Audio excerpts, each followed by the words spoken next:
Sir Bill Browder is, as you will probably know, certainly if you've listened to this program, with any sort of regularity, one of the most tireless campaigners against Vladimir Putin's regime, against his kleptocracy, a mission that Bill embarked upon after his lawyer was murdered in jail, having unearthed an extraordinary fraud being perpetrated by allies of Vladimir Putin, and ever since then, up to and including being deported from Russia.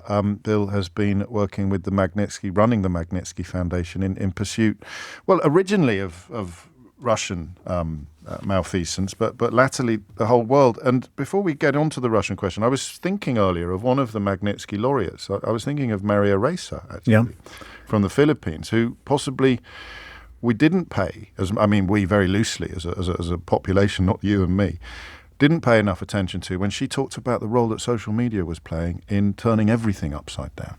Yeah, and her bravery, which, by the way, she was subject to something like 50 different criminal cases in the Philippines where she was operating. And she won the Nobel Peace Prize for her defiance, exposing the criminality of the then Duterte regime, which was their dictator at the time, who's no longer there, actually. So she, in a broad way, she won and the bad guys lost. But it reminded me of Romania, the idea that you can get a population to vote based on believing things that are not true. And that was where she was one of the first canaries down the coal mine to warn how that was happening in real time in the Philippines. We've seen it happening in Romania. And now we come to the story of the moment, which is the President of the United States of America not just inhabiting the disinformation universe that Volodymyr Zelenskyy described, but actively promoting it. How shocked are you by this development on a personal level? Well, back in 2018, when Trump was meeting with Putin in Helsinki at that famous Helsinki summit, Putin asked Trump to hand me over. And Trump said, yeah, I think it's a good idea. And so I'm probably less shocked than most people. I've been praying and hoping and thinking, maybe it's not going to be so bad. Maybe this was some one-off or whatever. But what's happened over the last 48 hours, not even the last 48 hours, over the last week, because this stuff was coming out before he was saying all the crazy stuff on Truth Social. He had Pete Hegseth, the defense secretary, saying that Ukraine couldn't be part of NATO and that they're going to have to give up 20% of their territory and so on and so forth. And then you had J.D. Vance, the vice president, at the Munich Security Conference where I was there at that moment, who was basically not saying anything about Russia or China or Iran, but then attacking Britain and Germany and Romania. So we were leading up to this, but this is quite extraordinary what Trump has said in the last 48 hours. What was the mood in the room when Vance went on that mad tangent about abortion clinics, telling lies about abortion clinics in this country? What was was there a collective intake of breath or a shaking of heads or a rousing applause? I think there was one person who applauded and everyone else was just sitting there. Because it was, again, full of this misinformation. He was basically plucking out and mischaracterizing like three events and then saying that, the threat to the world is our Soviet system here in the UK. And it's just, having lost to murder a number of friends and colleagues in Russia, it was hugely offensive for me to hear him attacking the UK and somehow giving Russia a pass. Incredible. Those words are not hyperbole. Having lost to murder friends of yours who have been critics of Vladimir Putin, and then sitting in a room where the Vice President of the United States of America gives that regime a free pass and pretends that there's some sort of conspiracy unfolding on these shores. Before we get on to some of your very important answers to the question of how the West could respond, how it could essentially accommodate what is fast becoming a new world order, why is Donald Trump doing this? Well, every time anyone talked about this before, they called it the Russian hoax. Yeah. They said the Trump derangement syndrome, all this kind of stuff. To this day, nobody knows why. But, there was a major investigation that was done into this whole thing. It was called the Mueller investigation. And there's a 200-page report, which has all sorts of interesting stuff in it. It didn't lead to a conviction because they couldn't actually prove that there was a conspiracy. But there was a lot of people from the Trump campaign that were trying very hard to collude with Russia, and there was a lot of people from Russia trying to collude with the Trump campaign, which was written out in black and white in that report.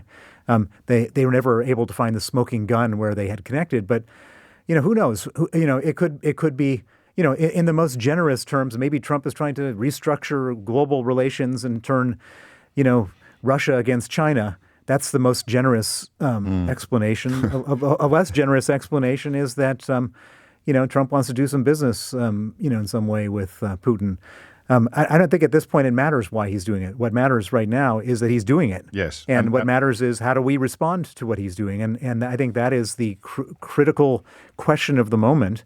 And we have to respond, and we have to respond robustly, because if we don't respond robustly, then, we will end up in World War III over here. And independently. We have to respond robustly and independently of the United States. So what does that look like? What would your prescription be? Well, as far as Ukraine goes, which is my main concern at the moment, what is Donald Trump's leverage? How can he impose a horrible surrender on Ukraine, which is basically what he's trying to do? And the answer is he can do so by saying that the United States is going to cut off the financial and military aid to Ukraine. And that's a very real threat. We saw that happen. Trump did the same thing temporarily in January of last year. He got Mike Johnson, the Speaker of the House of Representatives, to not vote on a U.S. aid package. And the Ukrainians, between January and April, nearly ran out of ammunition. And it was only with two visits, one with Boris Johnson and one with David Cameron, to convince Trump to allow the money to go through, that it did go through. But so that's his leverage. So what do we do about that leverage? Well, there's a very simple, easy answer. And I was at the Munich Security Conference arguing for this. And I've been saying this for the last 2.5, 3 years, probably here on this program, which is that when the war started, the first thing we did as allies in the West, allies of Ukraine, was we froze $300 billion of Russian central bank reserves. We froze that money, and it's sitting, most of it, I think 287 billion of the 300 is sitting in Europe, here in the UK and Japan, and et cetera. I think 13 billion is sitting in the United States. We could confiscate that money and continue to support Ukraine financially so that they can continue to fight off, to defend themselves. This is not like an active war where they're doing terrible stuff to Russia. They're defending themselves, and we could give them that money to defend themselves. And so at the point in time when they have the maximum leverage, that's when they can try to achieve a peace treaty, as opposed to being told to surrender on terms clearly not favorable to them by a man who clearly disfavors Ukraine, who thinks they're the enemy and that Putin is somehow the good guy in this whole story. Right, whether he actually thinks it or not is moot, isn't it? Because that's certainly the motivation it doesn't for matter. his behavior. But we could confiscate that money. And so what obstacles have you encountered with foreign governments? I know you have the ear of a lot of very powerful people. As you say, you've been banging this drum for 2.5 years, as have many prominent Ukrainian politicians touring the West to do so. So what have been the biggest obstacles to actually someone signing off on this? Or well, the first argument against it is it legal? Yeah. The money is Russia's sovereign reserves, and it's protected by sovereign immunity. And then that argument was overcome because there's another legal principle which says that if a country does terrible stuff to another country, they're entitled to damages. And of course, Ukraine is entitled to much greater than $300 billion of damages. And that was overcome by all governments. We made the decision. We said it'll be okay to seize the interest from that money, just not the whole amount of money. And so we've already crossed that Rubicon. And then you've got this new argument that's been hanging out there, which is, well, it might upset the financial markets. Well, first of all, I come from the financial markets. I spent 25 years of my life as a top financier, and I can tell you it won't upset the financial markets. But more importantly, what I can say, what will upset the financial markets is if Ukraine falls, then the next stop for Putin is Estonia, Latvia, or Lithuania. And what happens when Ukraine falls? We end up with 15 or 20 million Ukrainian refugees fleeing to our shores and European shores. And by the way, we're going to have to dramatically increase our defense spending, which we're going to have to do anyways.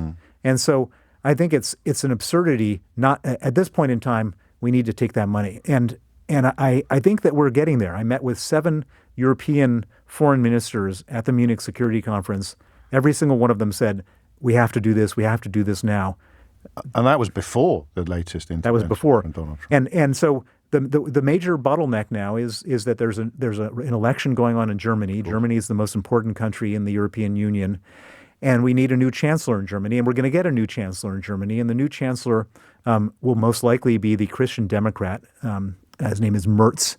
And he's supposed to be better than the previous guy, Olaf Scholz, who was basically, 1 foot forward, 1 foot back on this whole thing. So I was listening to you talking before I came on, and there was a lot of despondency in your conversations. Don't say that. and I would say that we don't need to be despondent. We need to basically. And what I would also say, there are things that can be done. There's things that can be done. And by the way, however awful you're feeling right now and I'm feeling right now, well, so is every prime minister of every European country right now. And they're thinking about what do we do? And so, I mean, in effect, by this statement, Trump has radicalized everybody to get over all this dysfunction in Europe. Because you can't pretend anymore. Yeah. You can't sort of, normality bias doesn't work when you're confronted with a threat as real and as obvious and as plain as what he has stated in terms. And if Ukraine has this money, then Ukraine can live to fight another day. One more thing while I have you, and it's something that I only really know because of some of the people I've met through you when I found myself at Magnitsky events sitting next to foreign ministers from places like Estonia or Latvia. When you talk about that threat of further encroachment, further invasion by Vladimir Putin, that is something that the politicians in those actual countries absolutely fear and accept. It's not even a subject of debate. The ambition of Vladimir Putin is baked in to how those governments and how those countries operate. Well, they've all had ancestors that were rounded up and sent to Siberia to be killed, and so they all know what Russia is capable of, and they're all the ones that are spending 5% of their GDP on defense. They're the ones putting all this stuff out there, but the really scary thing is they're also the ones that are dependent on U.S. troops, NATO troops on their soil who they believe will protect them. And I think there's a very real chance, I would say a high probability at this point, that as part of Trump's, quote, peace negotiation, he'll agree with Putin to withdraw American troops from Estonia, Latvia, Lithuania, and Poland. And if he does that, then we better get some more of our troops in those countries fast, because we're going to have to defend those countries and defend ourselves if this situation goes the way it looks like it's going. And once again, we return to the question of what exactly we were supposed to be so spooked by when people warned about the formation of a European army a few years ago. But that's a conversation for another day. I want to share a complaint with you, Bill, if I may. Sure. It's from Carl on the Isle of Wight, and he writes, "You don't have Bill on enough. Sort it out, please, James." Desperate times. Sir Bill Browder, thank you. I suspect we'll be talking again in the not too distant future. And I am always grateful, as are my listeners. I'll read you some of the other messages coming in. This guy is fantastic. Bill Browder is inspirational. Just a taste of the kind of comment that's coming into the studio.